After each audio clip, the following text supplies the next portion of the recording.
Hi guys, welcome back to my channel blushing beauty. कैसे हैं आप सब? आई होप कि आप सब अच्छे होंगे, सेफ होंगे एंड हैप्पी होंगे।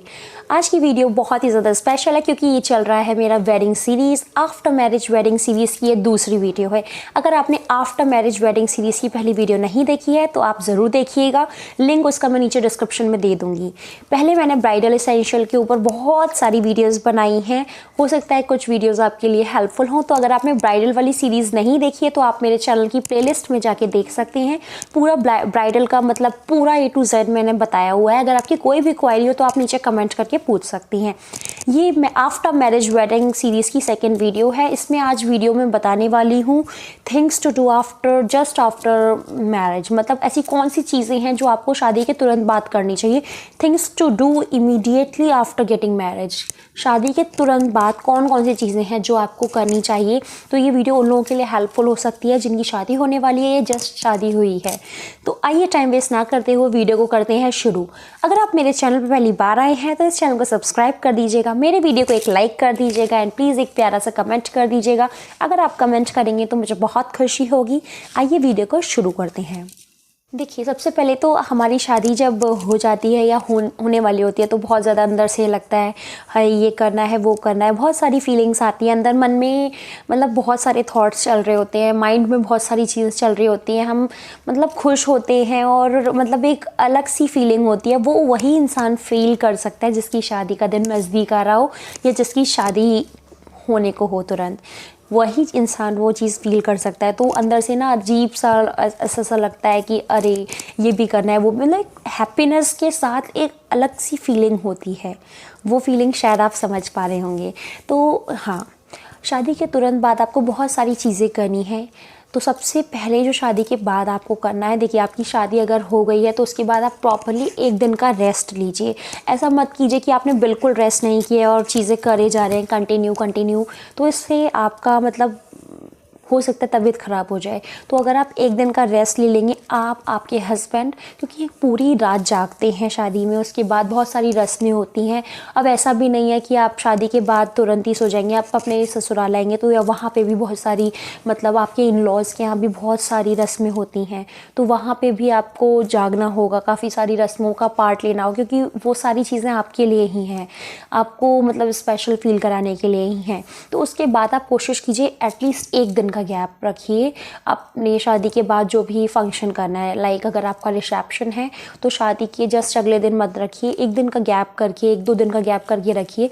इससे क्या होगा, आपका मतलब आपकी फैमिली वालों से मेल जोल भी हो जाएगा। 1-2 दिन पे थोड़ा आप मतलब घुल मिल जाएंगे, आपको एकदम न्यू नहीं लगेगा, लोग जान पहचान मतलब बातचीत हो जाएगी और आपको रेस्ट मिल जाएगा।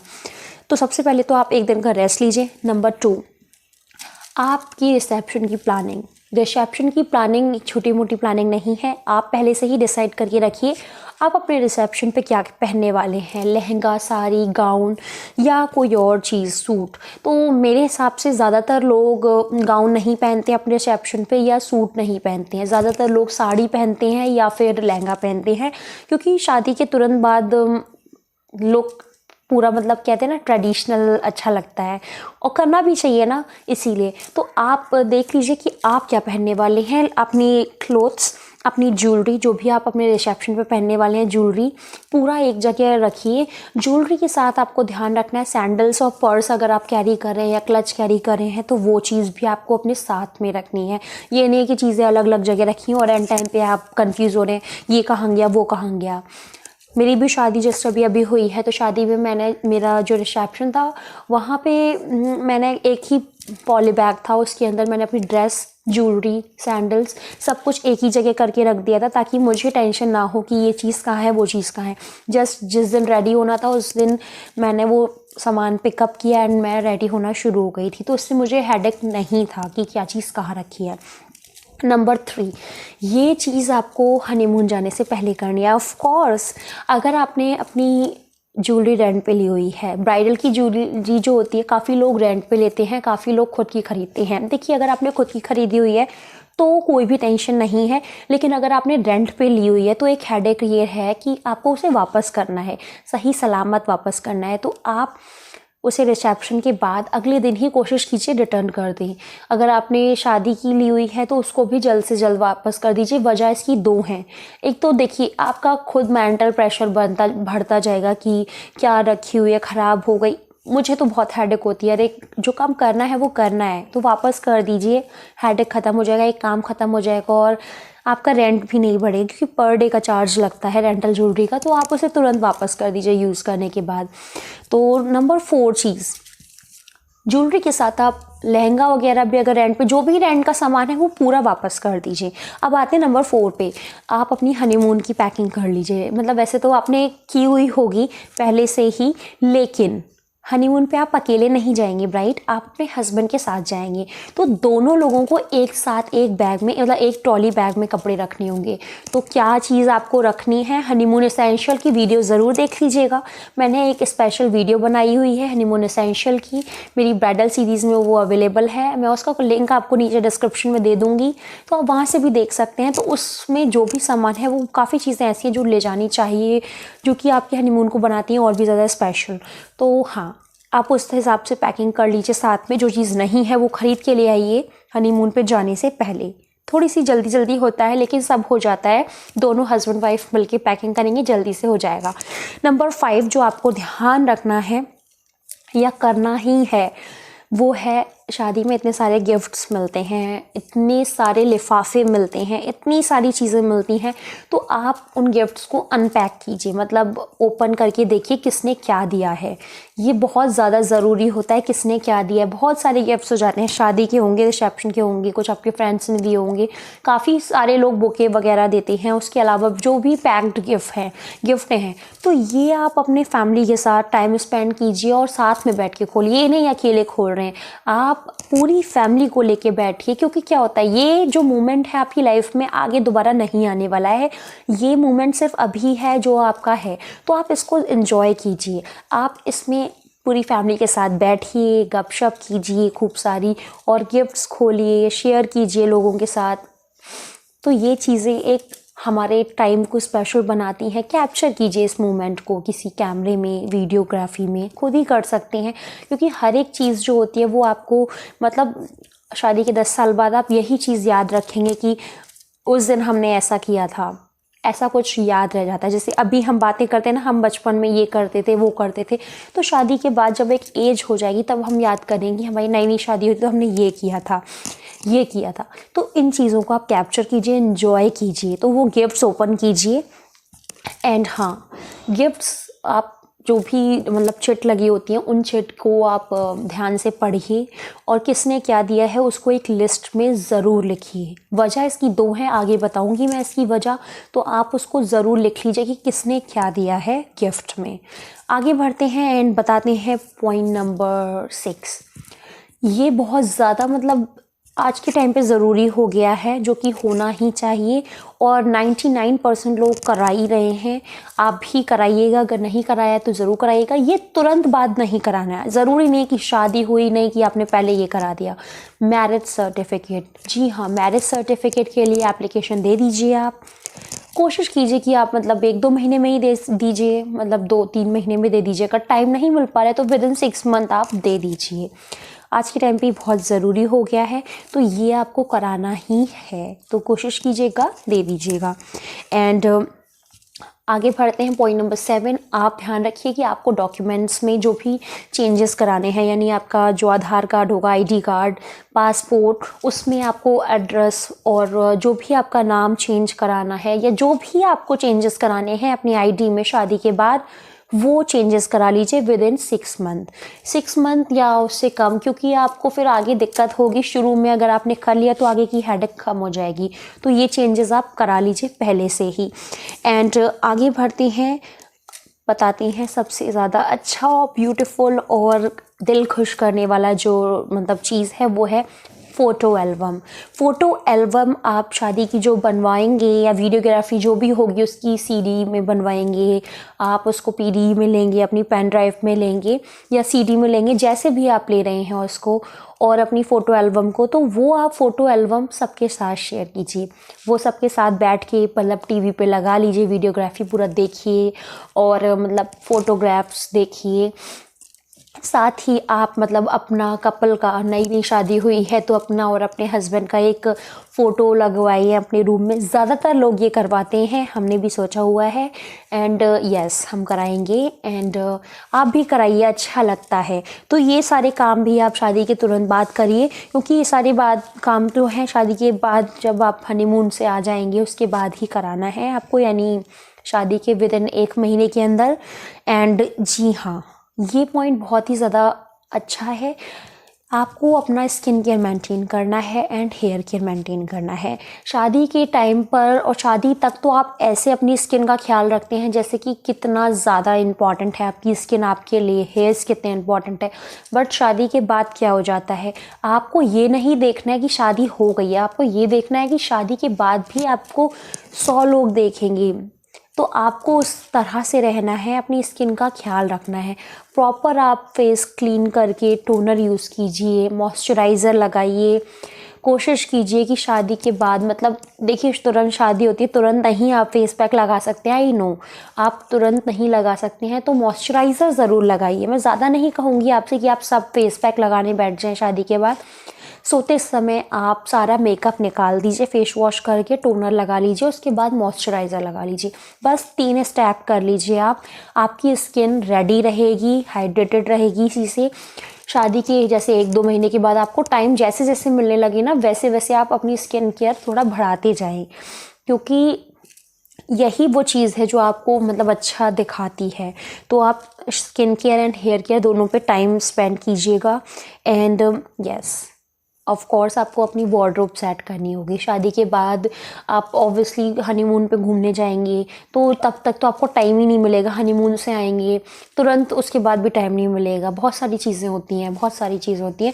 लेकिन हाँ, शादी के 1 महीने के अंदर अगर आप हनीमून से आ गए हैं, लाइक आप हफ्ते भर या 10 दिन का हनीमून करके आ गए हैं, तो कोशिश कीजिए हनीमून से आने के बाद 1-2 दिन के अंदर आप अपनी वार्डरोब सेट कर लें, क्योंकि जब तक आपकी वार्डरोब सेट नहीं होगी तब तक आप चीज़ों को सही तरह से नहीं रख पाएंगे और ट्रॉली से आप अच्छे से मतलब रेडी नहीं हो पाएंगे। आपके लिए दिक्कत होगी। जितनी जल्दी आप अपनी वार्डरोब सेट कर लेंगे उतना ही जल्दी आप चीज़ें मैनेज कर पाएंगे। तो कोशिश कीजिए आप हनीमून से आ जाएं, उसके बाद अपनी वार्डरोब सेट कर लें और अपना जो भी इसेंशियल की चीज़ें हैं, जो भी आपकी डेली इसेंशियल है, स्किन केयर है, मेकअप है, जो भी ये सब चीज़ें हैं, अगर आपके पास ड्रेसिंग टेबल है ऑफ कोर्स होगी ही, तो उसमें सेट कीजिए। नहीं है तो आप जहाँ भी सेट करना चाहते हैं अपने हिसाब से जगह देख के एडजस्ट करके सब आप उसको ऑर्गेनाइज़ करके लगा लीजिए, ताकि आपको रेडी होने में आसानी हो।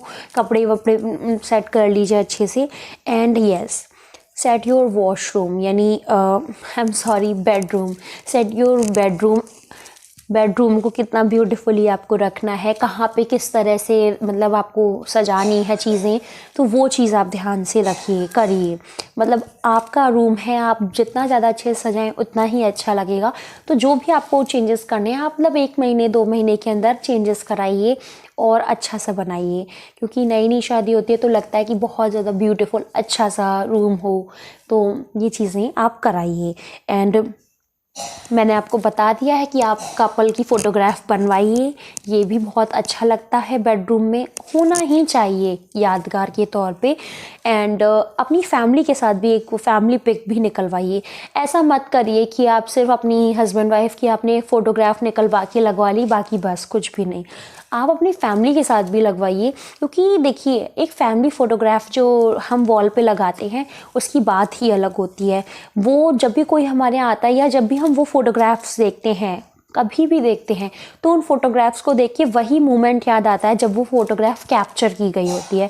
तो वो जो मोमेंट है वो हम डेली फील कर सकें, इसलिए आप फ़ोटोज़ को मतलब फैमिलीज़ के साथ क्लिक करवा के उसको प्रिंट करवाइए, लगाइए, कोलाज लगवा सकते हैं। तरह तरह के आते हैं फ़ोटो फ्रेम, आप देख सकते हैं, उसमें भी लगा सकते हैं। एंड यस, अब आपको ये भी ध्यान रखना है, अपनी शादी के तुरंत बाद में आपको सबसे इम्पॉर्टेंट चीज़, जैसे आपकी शादी होगी, शादी में आपके यहाँ आपके मतलब फ्रेंड आएंगे या फिर आप जा रहे हैं किसी के यहाँ, जैसे कि आप अपने घर गए, ब्राइड के लिए बोल रही हूँ, अगर वो मायके जा रही हैं या कहीं भी जा रही हैं किसी के यहाँ, तो आपको उनके यहाँ कुछ रिप्रेजेंट करना होगा, मतलब गिफ्ट्स रिप्रेजेंट करने होंगे। आप कह सकते हैं इसे रिटर्न गिफ्ट टाइप का। तो कुछ इस तरह से आपको जो भी लेना है वो आप लेके जाइए। ऐसा ना हो कि आप ऐसे ही जाएं तो थोड़ा सा अच्छा नहीं लगेगा। फर्स्ट मतलब होता है ना, शादी के बाद जा रहे हैं आप पहली बार, वो चीज़ आप थोड़ा सा ध्यान रखिएगा। एंड रिटर्न गिफ्ट आपको, जैसे कज़न्स होते हैं आपके घर पे भी, आपके हस्बैंड के ब्रदर कज़न्स या जो भी होंगे, सब बहुत सारे लोग होते हैं। तो अगर आपकी इच्छा है कोई रिटर्न गिफ्ट देने की तो आप दीजिए, पहले से प्लान कर लीजिए किसे क्या देना है, क्या देना है। तो आप उस तरह से रिटर्न गिफ्ट प्लान कीजिए। मैं ये नहीं कह रही हूँ कि आपको देना ही देना है, मैं सिर्फ ये कह रही हूँ कि आप दे सकते हैं, ये ऑप्शनल है और अच्छा भी लगता है। आजकल ज़रूर नहीं कि आप बहुत महंगी चीज़ दीजिए, छोटी मोटी चीज़ भी देंगे अच्छा लगता है बस एक आज के टाइम पे। तो आप ये सब कर सकते हैं। And last cheese but not the least, आप अपना जो भी ब्राइडल का सूटकेस होगा यानी आपका ट्रूसो होगा, उसको खाली करके उसको किसी मतलब पैक करके रखिए। ऐसे ही मत रख दीजिएगा कि ऐसे ही रखते गंदा हो जाएगा आपने, क्योंकि जो ब्राइडल ट्रूसो होता है ना वो हम मतलब काफ़ी अच्छा होता है। मतलब ऐसा नहीं होता कि हल्का सा उठा लिया कोई भी लोकल, आप ब्रांडेड अच्छी कंपनी का अच्छी क्वालिटी का लेंगे तो आप कोशिश कीजिए कि उसे सेफली रखें कहीं पे। आपका नया बेड होगा तो आप बेड के अंदर उसको पैक करके रख दीजिए। मैंने तो ऐसे ही करके रखा हुआ है, खाली कर दिया है अपना ट्रूसो। हाँ, बट अपने जो ब्राइडल ट्रूसो है उसके अंदर ब्राइडल लहंगा पैक कर दिया है, क्योंकि लहंगा अभी फ़िलहाल मैं कहीं नहीं पहनने वाली हूँ। ऑफ कोर्स मैं उसे कबर्ड में रख के, वार्डरोब में रख के, वार्डरोब को मतलब बहुत ज़्यादा फैला नहीं सकती, बहुत ज़्यादा भारी है लहंगा। मेरा लहंगा होता है, लहंगे का दुपट्टा, उसका ब्लाउज़, एक्स्ट्रा दुपट्टा, तो बहुत सारी पूजा की जो एक कुछ हमारे यहाँ साड़ी होती हैं जो एक ही बार पहननी होती हैं, तो ये सारी चीज़ें मैंने उसके अंदर पैक कर दी हैं। अपने हस्बैंड की शेरवानी पूरा सेट, उनका पगड़ी जो मतलब उन्होंने लगाई थी सर पे, वो पूरा पगड़ी वगैरह सब कुछ पैक करके रख दिया उसमें। तो आप ये कर सकते हैं कि आप अपना लहंगा अपने हस्बैंड का, क्योंकि आप शादी के तुरंत बाद अगर कोई वेडिंग अरेंज कर मतलब जाने वाले अटेंड करने तो आप ऊपर रखिए, नहीं अटेंड करने जाने वाले हैं तो आप पैक कर दीजिए, वो चीज़ें पैक कर दीजिए अपने ट्रॉली के अंदर जो आपको तुरंत नहीं चाहिए। मेरे हिसाब से मैं अपना लहंगा अभी तुरंत नहीं पहनने वाली हूँ 4-5 महीने तक, तो जब तक किसी की शादी नहीं होती। जब किसी की शादी होगी तो मैं उनके यहाँ ज़रूर पहन लूँगी, क्योंकि नया नया लहंगा होता है, नया नया शौक़ होता है, तो तभी पहनूँगी। तो आप वो पैक करके रख दीजिए, इससे आपको आसानी होगी। आपकी कबर्ड में वैसे भी बहुत सारी चीज़ें होंगी, आपके मतलब पार्टी वेयर क्लोथ्स रहेंगे, आपके डेली वेयर क्लोथ्स रहेंगे, आपके हस्बैंड के भी रहेंगे, तो एक कबर्ड में बहुत सारी चीज़ें ऑर्गेनाइज़ करना बहुत दिक्कत हो जाती है। एंड ये आफ्टर मैरिज की जो मैंने वीडियो आपके साथ शेयर करी, things to do immediately after getting marriage, तो ये जो थिंग्स थी इसमें कुछ ऐसी थी जो शादी के 1 दिन बाद, 2 दिन बाद, महीने भर या 6 महीने के अंदर आपको करनी है। तो ये चीज़ें आप ज़रूर कीजिएगा। आप नहीं कर रहे हैं तो हो सकता है प्लान करें आप ये वीडियो देखने के बाद। तो ये वाली जो सीरीज़ है ये कंटिन्यू रहेगी, ये पार्ट 2 था यानी वीडियो दूसरी थी। आप मुझे कमेंट करके बताइएगा कि आप आफ्टर मैरिज सीरीज़ में क्या और जानना चाहते हैं, तो मैं उसकी वीडियो ज़रूर बनाऊंगी। पार्ट 3 भी जल्दी आने वाला है, तो आप इंतज़ार कीजिएगा। इस वीडियो को दिल से लाइक कर दीजिएगा and thank you so much for watching my video. Have a great day, bye bye.